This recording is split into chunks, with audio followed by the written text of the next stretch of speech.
लोकांना चुना लावणारा सगळ्यात मोठा पक्ष आहे तो म्हणजे भारतीय जनता पक्ष. आणि त्याची पालखी वाहणारे जे दोन पक्ष आहेत, अजितदादांचा पक्ष राष्ट्रवादी आणि शिंदे यांचा भाजपची बी टीम किंवा भाजपची गुलामी करणारी सेना, हे दोघंजण तोच फॉर्म्युला वापरतात. तिघंही मिळून, फडणवीस, शिंदे आणि अजितदादा मिळून अक्षरशः चुना लावतात आपल्या सगळ्यांना मिळून. मतदारांनो, हे अत्यंत गंभीर गोष्ट आहे. लाडक्या भावांनो, बहिणींनो आणि ज्येष्ठ नागरिकांनो, हे विसरू नका की हे फक्त चुना लावणारी लोक आहेत.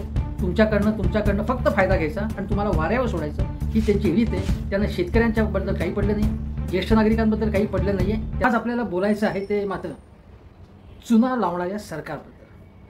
लोकांना चुना लावणारे सरकार कुठलं आहे? मी केंद्रातल्या सरकारबद्दल आता बोलत नाही आहे. ते कशा प्रकारे चुना लावणारं सरकार आहे ते आपल्याला माहितीच आहे, कारण गेली 10 वर्ष आपला तो अनुभव आहे. मला बोलायचं आहे ते शिंदे सरकारबद्दल आणि फडणवीस सरकारबद्दल, महायुती सरकारबद्दल. हे सरकार खरोखरी लोकांना फसवणारं, गंडवणारं अशा प्रकारचं सरकार आहे.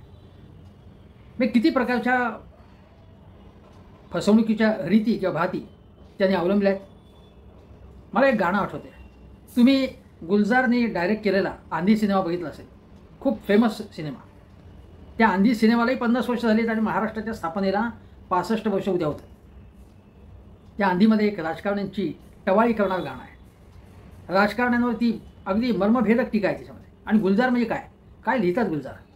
ते म्हणाले त्या गाण्या म्हणतात, सलाम कीजिए आली सनाब कीजिए जनाब कीजिए, सलाम कीजिए आली जनाब आए हैं, ये 5 सालों का देने हिसाब आए हैं, सलाम कीजिए आली जनाब आए हैं, हमारे वोट खरीदेंगे हमको अन्न देकर, हमारे वोट खरीदेंगे हमको अन्न देकर, ये नंगे जिस्म छुपा देते हैं कफन देकर. काय लिहिलंय बघा. ये जादूगर है, ये चुटकी में काम करते हैं, ये भूख प्यास को बातों से भस्म करते हैं, हमारे हाल पे लिखने किताब आए हैं, हमारे हाल पे लिखने किताब आए हैं, आली जनाब आए हैं, आली जनाब आए हैं, ये 5 सालों का देणे हिसाब आए हैं. वेगवेगळी आश्वासनं द्यायची, मतं मिळवायची, लोकांना विसरून जायचं, स्वतःचा फायदा घ्यायचा, स्वतःच्या चेला चपाट्याचा फायदा करून द्यायचा आणि पुन्हा निवडणुका जवळ आली की लोकांकडे जायचं, गोड बोलायचं, अतिशय जाहिराती द्यायच्या, सभा घ्यायच्या, इव्हेंटबाजी करायची, लोकांच्या घरोघरी जाऊन हा माझा भाऊ आहे, लाडके भाऊ, लाडके बहीण, लाडका बाप, लाडकी आजी, अशी भाषा करायची आणि मतं मिळवायची. एकनाथ शिंदे मुख्यमंत्री असताना या निवडणुका झाल्या विधानसभेच्या. लोकसभेमध्ये फटका बसल्यामुळे हे सरकार जागं झालं आणि धडाधड महामंडळ, वेगवेगळी महामंडळ सुरू केली वेगवेगळ्या जातींसाठी. त्या महामंडळांचं पुढे काय झालं? ती महामंडळ स्थापन झाली का नुसती घोषणा झाली?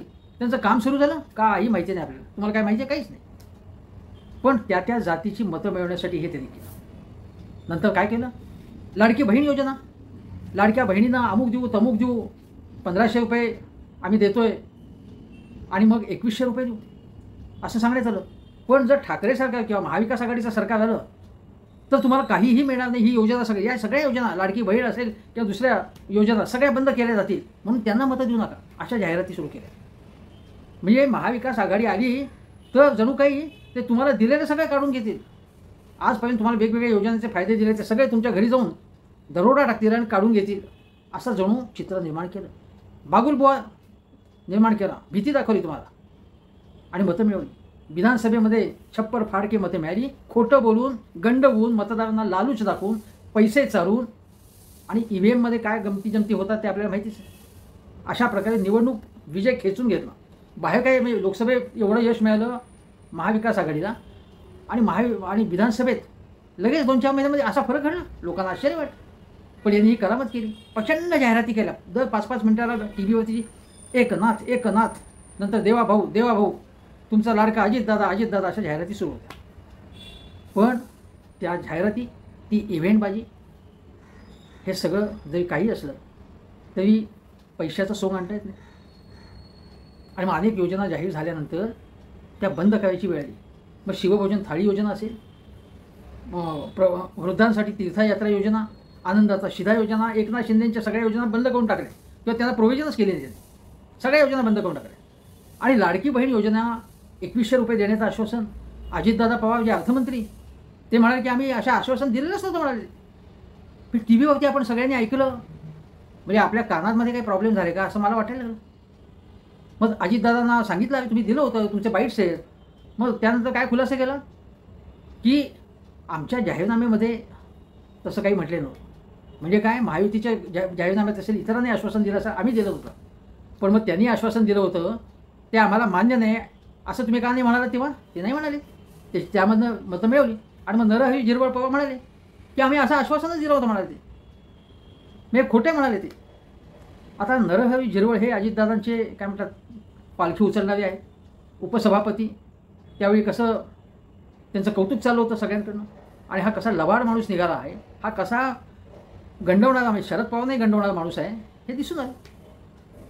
तेव्हा नरहरी झिरवळ दाखवत होते की मी काय तिकडे जाऊ का तिकडे जाऊ का इकडे का तिकडे असं म्हणत होते, प्रत्यक्षात अजितदादांच्याकडेच राहिले. म्हणजे बघा लाडक्या बहिणीचं संपूर्ण आश्वासनाला हरताळ फासला त्यांनी. 2100 मी 2100 दिले नाहीत, 1500 रुपये, आणि त्यामध्ये सुद्धा अनेक महिलांना अपात्र दाखवलं, नवे निकष लावले, सटासट त्यांनी काटछाट केली त्यामध्ये. हे आपल्याला माहिती आहे. तो आकडा खूप कमी होती आणला त्यांनी. म्हणजे 8 लाख महिलांना आता 500 रुपयेच मिळाले. हे जर तुम्हाला माहिती होतं की बाबा आपल्या सगळ्या अर्थतज्ञ आम्ही सगळ्यांनी सांगत होतो की परवडणार नाही आपल्याला, एकाच योजनेवरती 46,000 कोटी, बाकीच्या योजनेमध्ये कटौती लावलेली आहे, कापल्या सगळ्या कात्री लावली आहे. बाकीच्या योजना ही कल्याणकारी योजनाच होत्या ना. नाही पण आम्ही सगळा विचार केला असं फडणवीस म्हणाले. तुम्हाला काही कळत नाही, आम्ही सगळा विचार केला. आणि मग निवडणुका जिंकल्यानंतर एकदा मतं मिळाली, आता गेले उडत बहिणी, गेलं उडत भाऊ असं म्हणाले. मग आता मला सांगा, ते लाडक्या भावांसाठी ती स्टायपेंड योजना सुरू केली होती, किती लोकांना त्याचा फायदा मिळाला आहे? त्या योजनेबद्दल काही एक अवाक्षर तरी कोणी बोलते का? आता काहीच बोलत नाही त्याच्याबद्दल. आनंदाचा शिधा, तीर्थयात्रा, सगळं म्हणजे सगळ्या योजनेलाच तीर्थयात्रेला पाठवून दिलं सगळ्यांना, कारण मतं मिळाली. आता तुमची काय गरज आहे मतदारांची? असा एकूण पवित्र आहे. आता बघा, जेव्हा लाडकी बहीण योजना आली तेव्हाच आम्ही म्हणत होतो, मी स्वतः मागे की काहीतरी अटीशर्ती लावा, कारण अजितदादा स्वतःच कबूल केलं होतं की अनेक ज्यांच्या 10-15 एकर 20 एकर जमिनी आहेत, बागायती जमीन आहे, त्यांच्याकडे गाड्या आहेत, चारचाकी गाड्या आहेत, मोठमोठे फ्लॅट्स आहेत, त्याही बहिणी याचा फायदा लाटतात. आणि तुमचे पैसे आहेत का? म्हणजे महायुती म्हणजे ती फडणवीस शिंदे आणि अजितदादा खिशातनं देत होते, आमचे पैसे आहेत ते.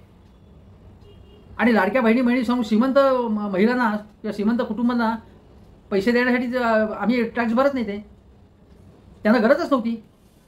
तेव्हा ते जे पैसे त्यांना दिले गेले तेही वसूल केले पाहिजे असं माझं मत आहे, पण ते होणार नाही. आता हे झालं लाडक्या बहिणींची योजना. अनेक योजना बंद केलेल्या आहेत हे तुम्हाला सांगतो. आणि शिवाय सगळ्यात महत्त्वाची गोष्ट म्हणजे 1 रुपयाची पीक योजना, 1 रुपयात पीक विमा ही योजना ही आता बंद केली आहे. कारण म्हणजे शेतकऱ्यांनी चुना लावला आहे. स्वतः अजितदादांनी एका सभेत भाषण केलं आणि शेतकऱ्यांनी चुना लावला आहे असं म्हणाले. त्यानंतर शेतकरी संतापले आणि शेतकऱ्यांनी चुन्याची डबी अजितदादांच्या ताफ्यावर फेकून मारली. मला वाटतं इंदापूरलाच हे झाला प्रसंग, मला वाटतं कुठे दुसरीकडे आला असेल, तो महत्त्वाचा नाही मिळतात. शेतकरी संतप्त झाले. शेतकऱ्यांचं म्हणणं काय होतं, आम्ही फसवलेलं नाही आहे. जे हा आकडा जो फुगवला गेला पहिल्यांदा 2021-22 म्हणजे जेव्हा उद्धव ठाकरेंचं सरकार होतं तेव्हा 96 लाख शेतकरी पीक विम्याच्या कक्षेत होते.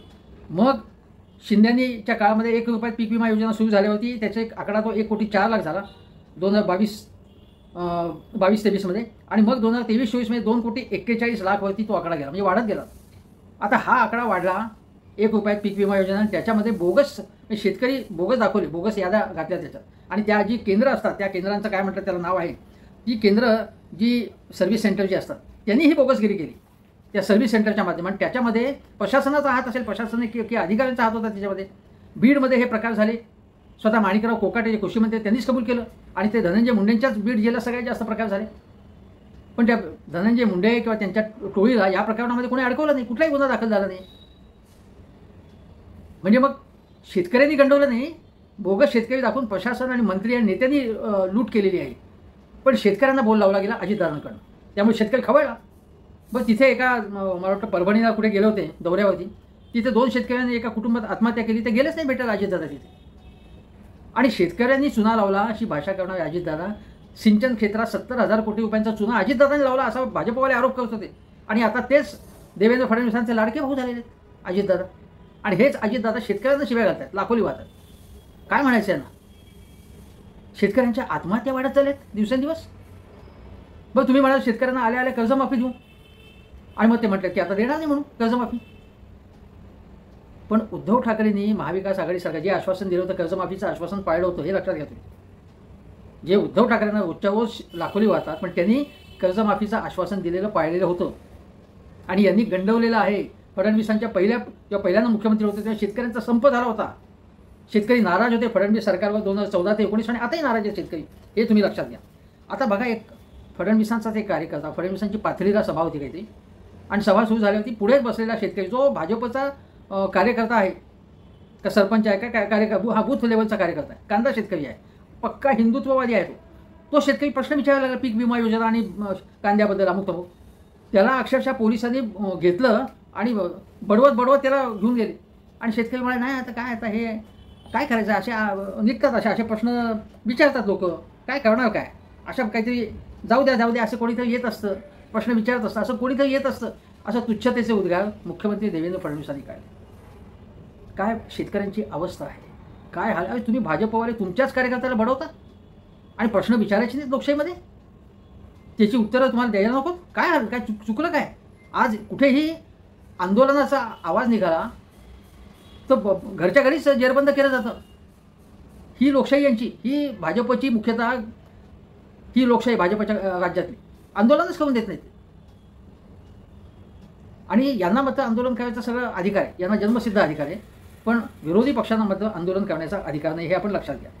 आता यांनी कोणाकोणाला चुना लावला आहे. मराठा आरक्षणाच्या संदर्भात चुना लावला गेला, धनगर आरक्षणासंबंधी चुना लावला गेला. मराठा जरांगे पाटील अजूनही असंतुष्ट आहेत, जरांगे पाटील समाधानी नाही आहे. अजून एक चुना लावला कोणी, तो राधाकृष्ण विखे पाटील. आज बातमी आहे बघा की राधाकृष्ण विखे पाटलांनी म्हणजे त्यांच्या साखर कारखान्यासाठी कर्ज घेतलं, काय 5 कोटी नंतर 8 कोटी नंतर अजून काहीतरी असं एक 15-16 कोटीचं कर्ज घेतलं. ते शेतकरी त्या स्वतःच्या कारखान्यासाठी घेतलं कर्ज आणि शेतकऱ्यांच्या नावावर दाखवलं ते याच्यामध्ये ज्यांनी कर्ज दिलं ते बँकवाले आणि विखे पाटील हे सगळे यांनी संगनमत करून शेतकऱ्यांना पत्ताच नाही असा आपल्या नावावरती कर्ज घेतलं म्हणून. आणि शेतकऱ्यांना कर्ज त्यांच्या नावावर घेतलं तर त्यांना द्यायला पाहिजे होतं ते, पण शेतकऱ्यांच्या नावावर कर्ज घेऊन ते स्वतः वापरलं आणि शेतकऱ्यांना टोप्या घातल्या. आणि हे कृषी मंत्री होते राज्याचे, म्हणजे इतका पैसा, अमाप पैसा यांच्याकडे, राधाकृष्ण विखे पाटलांकडे, घराणेशाहीतनं आलेला, त्यांच्या साम्राज्यातनं आलेल्या सगळ्या सहकार सम्राट आहेत ते. आणि अमित शहाचे लाडके आहेत, मोदींचे लाडके आहेत, सहकार मंत्री अमित शहा आहेत. त्यांच्याच मतदारसंघात दोघेही आले होते, मोदी आले होते, अमित शहा आले होते. आणि हे काय म्हणजे कशा प्रकारचं आहे बघा. म्हणजे हे इतके श्रीमंत असून शेतकऱ्यांना टोप्या घालतात. ते माणिकराव कोकाटे तेही कृषी मंत्री आहेत आणि त्यांनी 4 फ्लॅट्स लाटले, त्याचा आरोप झाला, त्यांना हाकलून द्या मंत्रिमंडळात अशी मागणी झाली. आता राधाकृष्ण विखे पाटील यांनाही गचांडी दिली पाहिजे अशी मागणी सुरू आहे, पण नाही दिली गचांडी अजून. धनंजय मुंडेंना काढून टाका, मंत्रिमंडळातच घ्यायला नको, तसं पंकजा मुंडे नंतर म्हणाले. मी तर किती वेळा त्याच्यावरती व्हिडिओ केलेले आहेत, पण त्यांना काढून टाकण्यामध्ये सुद्धा किती वेळ लागला. आणि काढल्यानंतर माझं काय म्हणायचं, सरकारी तिजोरीवरती डल्ला मारला असेल त्यांनी वेगवेगळ्या माध्यमातून, कथित भ्रष्टाचारातनं, गुंडगिरीतनं, तर त्यांच्यावर गुन्हे का नोंदवायला पाहिजे, गुन्हे नोंदवायला पाहिजे त्यांच्याविरुद्ध. अनेक आरोप झाले त्यांच्यावरती, पण काही होणार नाही त्याच्याबद्दल. आता हे प्रकरण वाल्मिक कराडवरती पावती फाडली जाईल आणि पुढे मुंड्यांपर्यंत त्याच्या जागेद्वारे जाणारच नाही, हे लक्षात घ्या. नंतर अजून एक प्रकरण आहे चुना लावण्याचं, ते म्हणजे ठेकेदारांचे 89,000 कोटी रुपये वेगवेगळ्या खात्याचे थकवलेत या सरकारने. 89,000 कोटी रुपये हे काय कमी आहे का रक्कम. मग ते जलजीवन मिशन असेल, रस्ते असतील, काय बंधारे असतील, वेगवेगळी कामं जी असतात, किंवा DPDC विकास निधीच्या अंतर्गत, DPDCच्या अंतर्गत जिल्हा नियोजन समितीच्या माध्यमातून, किंवा आमदार खासदारांचे निधी असतात त्याच्यातनं जी कामं घेतली जातात ती ठेकेदार करतात, पण त्यांचेही पैसे दिले नाही सरकारने. आणि आम्ही तेव्हा करू असं म्हणतात आणि लोकांना केवळ गंडवण्याचं काम सध्या सुरू आहे. ही तुम्हाला एक यांचे घोटाळे कसे आहेत. पीक विमा योजनेत 350 कोटी रुपये घोटाळा झाल्याचा आरोप भारतीय जनता पक्षाचे आमदार सुरेश धस यांनी केला. त्यांनी म्हणजे मुख्यतः धनंजय मुंडेंकडेच त्यांनी बोट दाखवलं होतं. आता या प्रकारे सर्व प्रकारची फसवणूक करून, म्हणजे वेगवेगळ्या योजना बंद करून, आणि आम्ही असं आश्वासनच दिलं होतं लाडक्या बहिणींना वगैरे गप्पा मारून, हे सरकार किती बंधवाबंधवी करण्यात उस्ताद आहे हे लक्षात येतं. म्हणजे काँग्रेसला, उद्धव ठाकरेंच्या शिवसेनेला, शरद पवार यांच्या पक्षाला नावं ठेवता त्यांना त्यांच्यावर अनेक आरोप केले. आता तुम्हाला आजचं उदाहरण सांगतो. आज जे पेपरात बातमी, सुरेश करमाडे, त्यात महाराष्ट्र सरकारचा संबंध नाही. कॉमनवेल्थ घोटाळा योजनेत त्यांना इतके वर्ष त्यांना तुरुंगात टाकलं, केसेस लावल्या त्यांच्या मागे, आता काहीच नाही त्यांच्या मागे, ते सुटलेत पूर्णपणे. मग त्यांना एवढा त्रास का दिला तुम्ही, हा प्रश्न आहे ना. म्हणजे भ्रष्टाचाराचे आरोप करून स्वतःच्या पक्षात घ्यायचा. आता मला वाटतं कलमाडींना कदाचित स्वतःच्या पक्षात घेऊन कदाचित त्यांना एखादा पद्मश्री देतील किंवा एखादा मोठा मंत्रिपद देतील, काही करतील हे लोक महायुतीवाले. पण एक लक्षात ठेवा, की लोकांना चुना लावणारा सगळ्यात मोठा पक्ष आहे तो म्हणजे भारतीय जनता पक्ष. आणि त्याची पालखी वाहणारे जे दोन पक्ष आहेत, अजितदादांचा पक्ष राष्ट्रवादी आणि शिंदे यांचा भाजपचीच बी टीम किंवा भाजपची गुलामी करणारी सेना, हे दोघंजण तोच फॉर्म्युला वापरत आहेत. तिघंही मिळून, फडणवीस, शिंदे आणि अजितदादा मिळून अक्षरशः चुना लावत आहेत आपल्या सगळ्यांना मिळून. मतदारांनो, हे अत्यंत गंभीर गोष्ट आहे. लाडक्या भावांनो, बहिणींनो आणि ज्येष्ठ नागरिकांनो, हे विसरू नका की हे फक्त चुना लावणारी लोक आहेत. तुमच्याकडनं फक्त फायदा घ्यायचा आणि तुम्हाला वाऱ्यावर सोडायचं, ही त्यांची रीत आहे. त्यांना शेतकऱ्यांच्याबद्दल काही पडलं नाही, ज्येष्ठ नागरिकांबद्दल काही पडलं नाही आहे. त्यांना दीनानाथ मंगेशकरमध्ये काय प्रकार झाला तुम्हाला माहिती आहे, त्याबद्दल कशा प्रकारची कारवाई व्हायला किती विलंब लागला ते माहिती आहे तुम्हाला. हे आपल्या चेल्या चपाट्यांना फायदा करून देतात, संकटाच्या वेळी त्यांना वाचवतात आणि तुम्हा सर्वसामान्य नागरिकांना, गोरगरिबांना, शेतकऱ्यांना, शेतमजुरांना, कामगारांना फसवतात. म्हणून या चुना लावणाऱ्या नेत्यांपासून, पक्षांपासून आणि सरकारपासून, महायुती सरकारपासून सावध राहा, एवढंच आवाहन करतो.